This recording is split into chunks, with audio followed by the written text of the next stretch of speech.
right, this is If My People Bible Reading, part 6. And we just finished 60 in chapters 24 of Exodus. And a lot of people have skipped over this and have asked questions about me to explain that and make sure that I know what I'm talking about. Okay. He's been up and down the mountain 3 or 4 times. Now he's gone up to get the tablets. So it's not the first time, or the second time, or third time. It's the fourth and the fifth. He's been up there. And in verse 12 and 13 of chapter 24 that we just finished, Yahweh had Moses go up the mountain. And he says, "Come up on the mountain to me and stay here, and I will give you the tablets of stone." Now, Yahweh had already warned the people about sexual immorality. Garden of Eden, the knowledge of the tree of good and evil, Eve, and, in my opinion, Adam being beguiled. The same thing that Canaan did to his grandfather, Noah. Same thing. This is the repeat of Satan. He repeats things. He doesn't invent, can't create anything. He repeats, alters, destroys, manipulates. And sexual deviant behavior. How do we also know that? Well, take a look at everything that we're going to read so far and everything so far that we read. All his minions, all the messengers, 1/3 of the entire heavenly kingdom went with him, going after for sexual deviant behaviors to the women of the world. Same thing. That's why I don't go for that incredible story about, well, these men of renown and the giants of the land were actually just great Jews. Great people of the Bible. Really? No. It was sexual deviant behavior, because that's what's going on in the last days. That is the big thing driving this entire world. It's the entire world is being driven by these people. And, will any of them repent? We hope so. But I'm not going to waste my time on them. You give them the word, and you give it to them the way it's supposed to be given. Don't pancake it and play patty cake with them. Give it to them, and if they know, if their soul knows, just like it was with everyone else in the word in the beginning, just give it to them, and either, "Here I am." They don't sit there and say, "Who are you? Show me who you are." They said, "Who?" No, they just go, "Here I am." In other words, I know who you are. I know who you are. Here I am, Lord. Here I am, Adonai. Here I am, Father. That's what they did. That's what you need to do. His patty cake days are over. So, he says this: "I will give you the tablets of stone and the commands I have written for their instruction." Yeshua wrote them. Then Moses set out with Joshua. We've gone through that, right? Moses entered the cloud, and he was there for 40 days. Then, chapter 25, Yahweh said to Moses, "Tell the Israelites to bring me an offering. You are to receive the offering for me from each man whose heart prompts him to give. Have him make a sanctuary for me." In the book of Ezekiel, when we get through to chapters 40, 41, 42, when we go through all those 13 scrolls of the book of Ezekiel, written that they were dated. That's the book of Ezekiel is dated more than any other books in the Bible. There's a reason it's dated. Pay attention to the dates. The same thing that we did here, and we had you starting off with, the book of Job. Just a little reminder. The same reason you could go to the store and buy 40, 100,000 million Bibles up there. They all start with the book of Genesis, right? Here's what we obviously say by putting the Bible together by dates. We started with the book of Job first.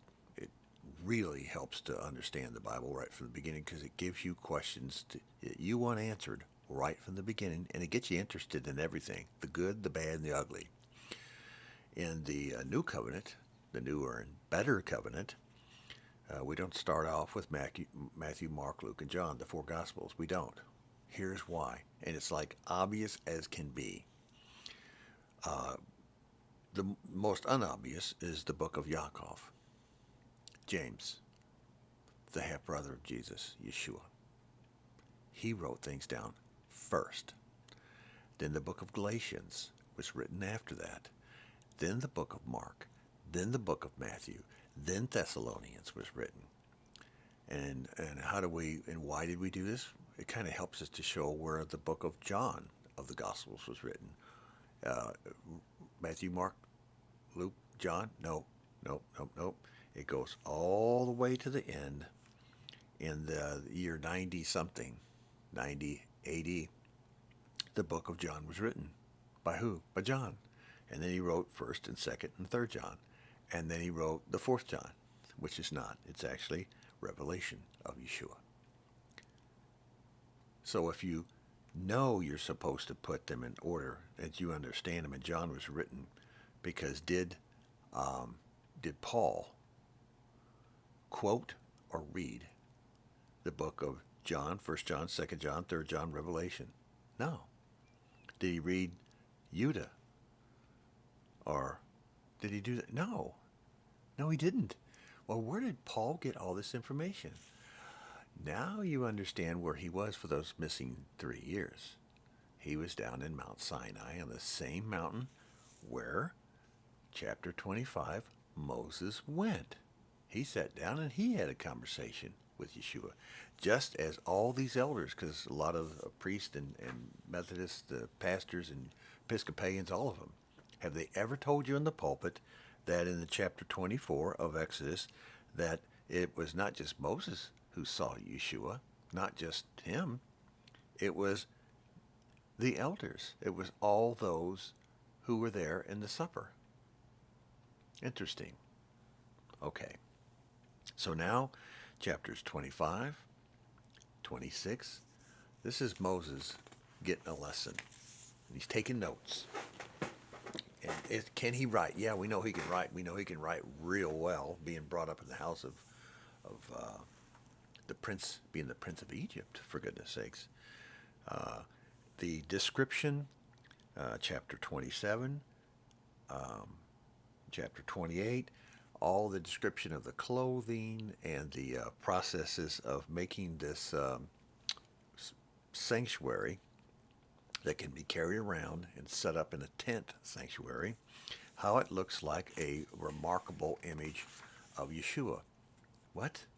When you take a look at all these chapters as you're reading through them, and you need to read through these things from the beginning of the word to the end of the word, read it all, you will see that you enter in through the bottom of the feet, the gate of the curtain sanctuary, and you go through a process of salvation.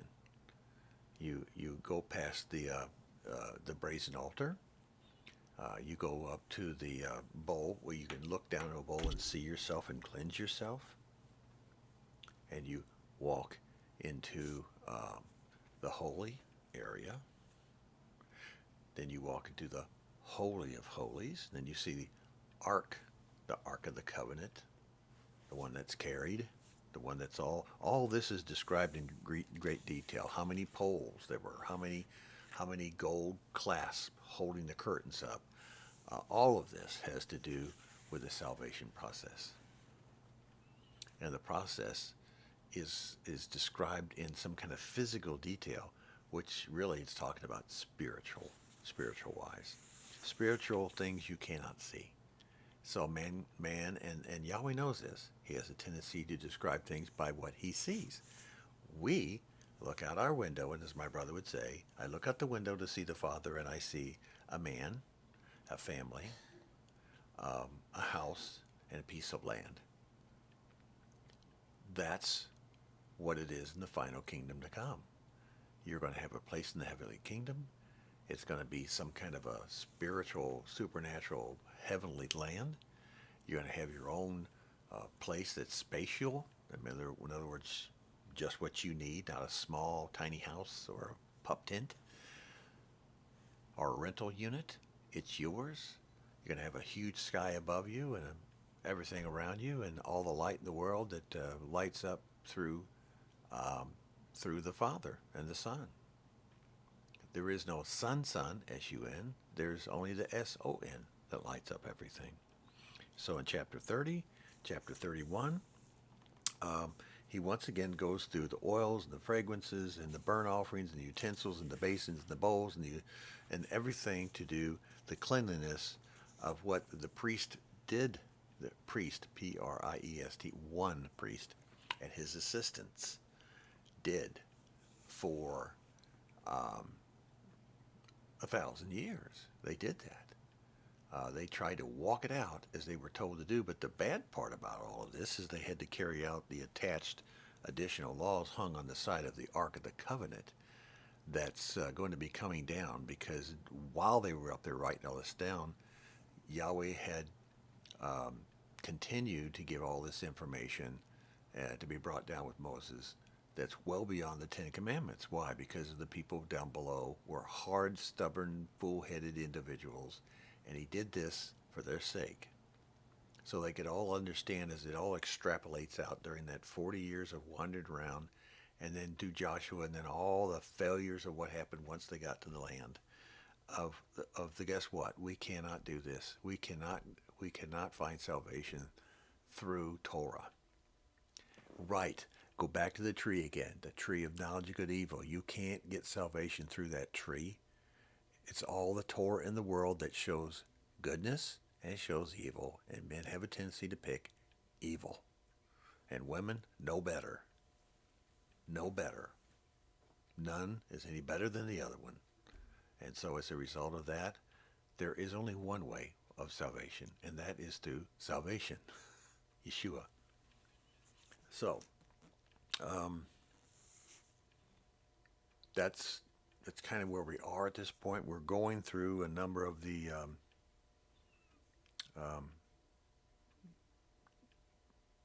walks that Moses saw the people were running wild, and that Aaron had let them get out of control. I'm in chapter 32 now, and he sees all this, and he is not too happy. In fact, he destroys these original stone tablets, and then the people are punished, and the people that are really involved with this, that are not going to correct themselves, who are trying to trash and destroy the rest of the people in the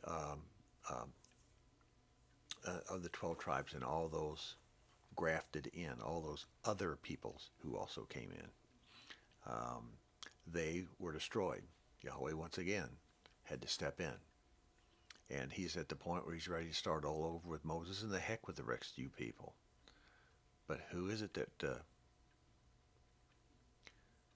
Plaid talked to Yahweh, says, no, I just, these people, but how about, and so forth. And just like Abraham, just like the great patriarchs did, he did.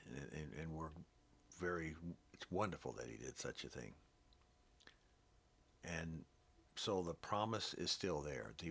Yahweh wants to put the promise of the people of Israel to the promise of the land of Israel. He wants to put the people and the land together, just like that explanation looking out the window. He wants the man and the family on a piece of ground.